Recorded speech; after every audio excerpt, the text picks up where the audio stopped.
કે પ્રેમના ગીતો તો દુનિયા આખી ગાય, પણ મારા જીગા જેવા થોડા ગવાય યાર. અને જેને જીગાને સાંભળી લીધો એને એમ છે કે લાઈન કરી લે, પ્રેમ હશે કેવો.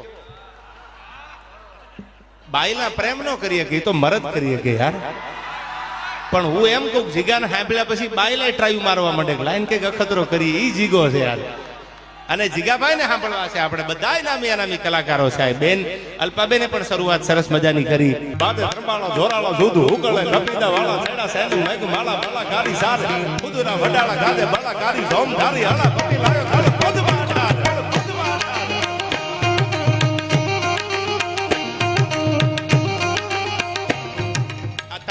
ધર્મ ગ્રંથ કે અમાર ભુવાજી રાવણ વાંચી લ્યો. આપણો ધર્મ ગ્રંથ તમે શ્રીમદ ભગવદ ગીતા કે તમે મહાભારત આખો વાંચી લ્યો. અને જ્યાં જ્યાં ભગવાને હાવ હુવાળો નથી આરાજો ભારતે કાયર દેવ તેગધારી ત્રિશુલધારી મારો ચક્રધારી વાસુદેવ આ ધીંગાણાના ધૂપ લીધા છે, અમે ગીતાજીના પાઠ પીધા છે. ભગવાન રામે જ્યારે લંકા ઉપર ચડાઈ કરી ત્યારે આલાકામાં બારોટ નામના કવિએ ગીત લખ્યું.